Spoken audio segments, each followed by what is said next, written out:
Joining us now to review some of the headlines of today's newspapers from around the world is our Arise News analyst, Emmanuel Efeni, the great Malabite.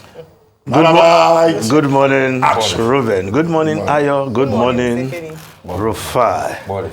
Yes, we'll start the review with these days Nigeria's newspaper of record. We'll start with the story above the masthead. Signing Students' Loan Act, Tinubu pledges to pay special attention to education. Stresses no Nigerian student will be denied access to quality education. Says education remains only tool to effectively fight poverty. Yes, the president signed the reenacted Student Loans Act that many have been waiting for. Initially, when the president came on board, he signed that student loans bill with all the pomp and pageantry. But again, after several failed takeoff dates, that bill was sent back to the National Assembly for some rework. And yesterday, the president signed that Students' Loan Act, as we now have it. But the pronouncement of access to quality education does not translate into quality education.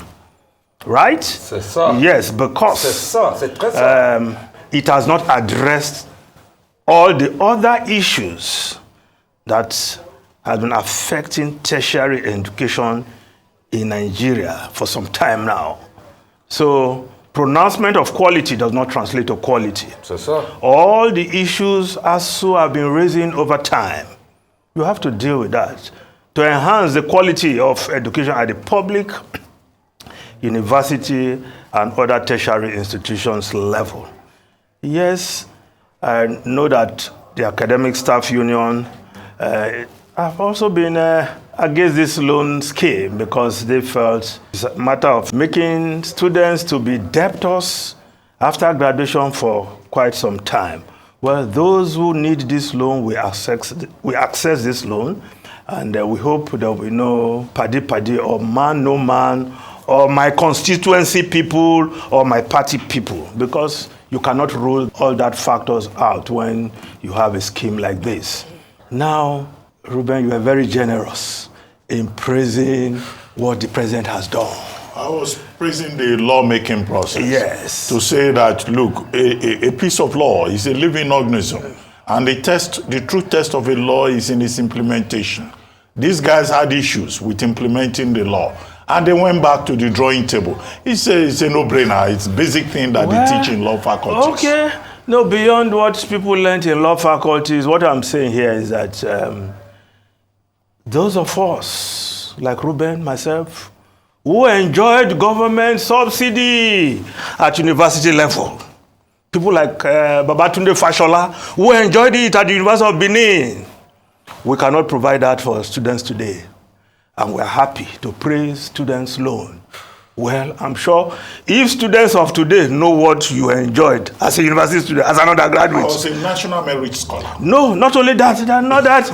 You know, the Nigerian government paid for were we all scholars in the university? What you enjoyed. I also collected bursary. The free in food. Addition to national merit scholarship. We were collecting from our various states also, beyond the scholars. And you were paying 50 kobo, even then, by then. 50 kobo for a meal. Tell them, Mr. Femi. You eat big chicken like this every Sunday, Ruben.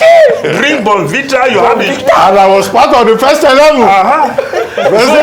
The first set of people to get to the cafeteria. Ruben, I'm not in the mood to start praising student loan scheme. Yes. Because I know what I enjoy. Yes, sir. You don't have to go and take loan. No, we have to encourage the Tinubu administration. No, it's okay. It's not just about loan alone.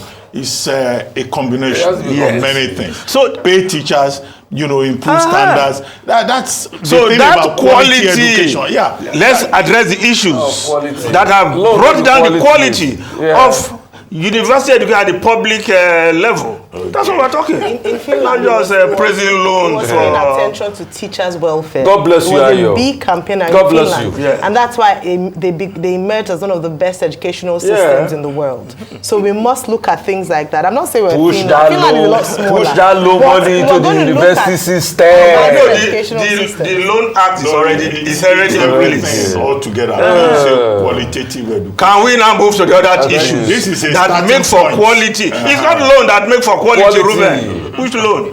No, the man made a promise about quality education. So let's hold his feet to the fire. But you were doing as if a loan will guarantee quality. No, I didn't say so. No, it was coming out as such. What's that? You know, I was listening to it. So Yes, very good. Maybe there was a Very good, problem. very Maybe there was a problem with the audio. Very good. You know, we always have audio issues. Off that mic. We always have audio issues. Ruben, Maybe you were hearing wrong. students of today must not hear what you ate as a student. I'm so jealous. Where they will come and dress your bed every day. No, that's not. Change your I'm bed sheets for you. serious. Change your bed sheets for you every Friday. That's what we Then you enjoy. can do first class. No wonder Dr. Bati first class PhD, very young. Did you collect loan for that? Did you collect loan for that? No, you will excel when you have No, such I was a fly merit man. student from undergraduate to PhD. You don't have to be Some of married them to live in enjoy what I'm saying you environment. enjoy. You know that. Well, let's move on to other stories. The lead story of this day, electricity subsidy, federal government raises tariff for top priority customers by 230.8%, 225 naira per kilowatt hour. Well, that's a huge increment, you will say. But, well, it's going to affect only 15% of the consumers in Nigeria.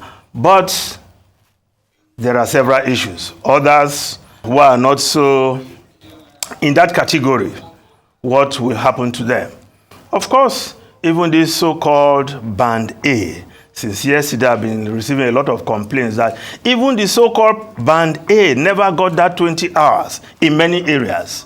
And of course, the official of the Nigeria Regulatory Commission just confirmed that out of the 1,000 feeders they claim to be giving this Band A appellation, only 481 were actually doing what they claim to be doing, and as such. But the money these discos have collected from people in the name of Band A, whereas they were not giving them Band A's services, what happened?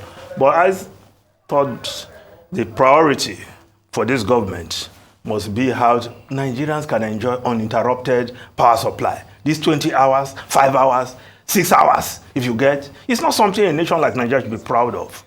Nigerians are looking forward to uninterrupted power supply. If you give Nigerians uninterrupted power supply, give them meters. Nigerians will pay whatever you throw at them because people will regulate what they use. I'm here now, my lights are off at home, right? People will regulate. I have a neighbor who does not even put on his light at all. And at the time the Acacia Electric got annoyed and came and removed this cable. He said, what? I have solar panels. I don't need your light. Must you force me to use your light? So if people have meters, 5.8 million consumers don't have meters. And these discos clean out in the name of estimated billing. Let's leave that and move on to other stories. Well, the Guardian newspaper has that story on its lead. 2 million households to pay 225 kilowatts per hour as prepaid meter may hit 300,000 naira now to get one. I think the government should look into that. Meters need not be that expensive, 300,000 naira, because there are poor households who also want to be metered. Where do you expect them to get 300,000 naira to pay for 1 meter? Now, if we look at the Vanguard newspaper, it's still about the electricity tariff hike. Concerns as tariff hike hits consumers. Now, the Daily Independent newspaper, outrage greets federal government's more than 300% electricity tariff hike. While the Punch newspaper, electricity supply, manufacturers, labor tackle federal government over 240% tariff hike, insist on subsidy Well, the percentage, 240%, 300%, 200. I don't know how we don't do. It's like we have problem with mathematics in the industry. Who will do the right calculation? But of course, the Business Day newspaper, consumers supplied most power to pay more. Daily Trust newspaper, NLC CSO reject electricity tariff hike. While the New Telegraph newspaper, I just take the story below the photograph. CBN changed duty rate for goods clearance 28 times in 3 months at Denny. Customs nets 1.35 trillion naira, exceeds target by 122% in Q1 of 2024.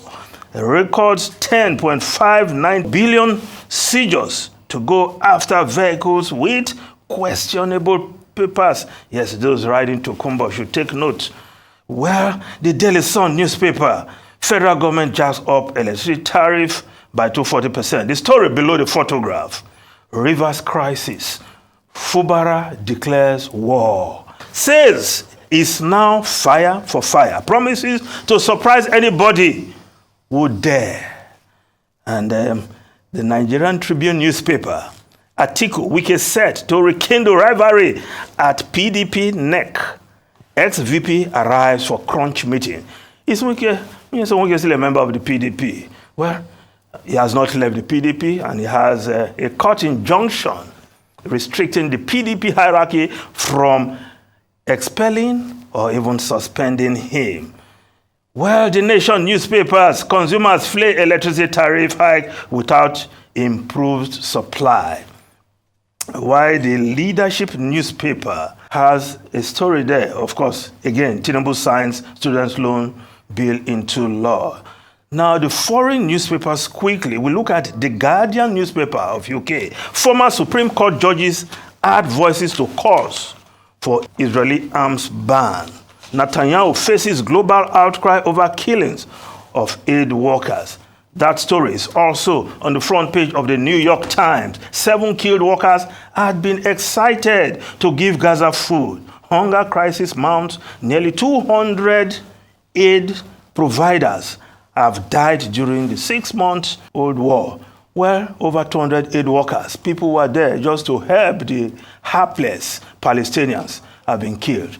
Now, foreigners from America were killed, and for once, Rishi Sunak is also thinking about stopping arms shipment to Rishi Israel. Sunak is not thinking about stopping arms supply. But that is the whole point about the protest, the legal opinion that has been offered by more than 600 lawyers, including, King's Counsel, including retired justices in the UK. They're saying that the Rishi Sunak administration is hypocritical, that they recognize the fact that the Prime Minister is constantly asking for cessation of hostilities. But the same government has not taken the consequential step of stopping the sale of arms to Israel, and has also bought into this idea of not contributing, of stopping aid to the United Nations relief program. All of this is coming against the background of the killing of aid workers, Including 3 Britons. All of this is coming against the background of Israel refusing to respect the decision or the resolution of the United Nations Security Council and the ICJ decision, which is a legally valid opinion to say that Israel should respect international law. So what the Judex in the UK, the retired Judex in the UK, what they are saying is that the UK has an obligation to respect international law. So they were speaking to hypocrisy. So this is the whole point. And that hypocrisy that the lawyers are pointing to, speaks to the point we also make always on this table about the hypocrisy of the international community with regard to international law, and also the ineffectuality of the United Nations Security Council. So that's the whole point. And that's why Israel is under pressure. That's why there is outcry. That's why there is outrage. Is Netanyahu more important than the international system? Well, but who is going to classify Israel as a international outlaw? Okay, I think at this point we just wrap it up. All right, It's a good place. Okay, thank you, Emmanuel.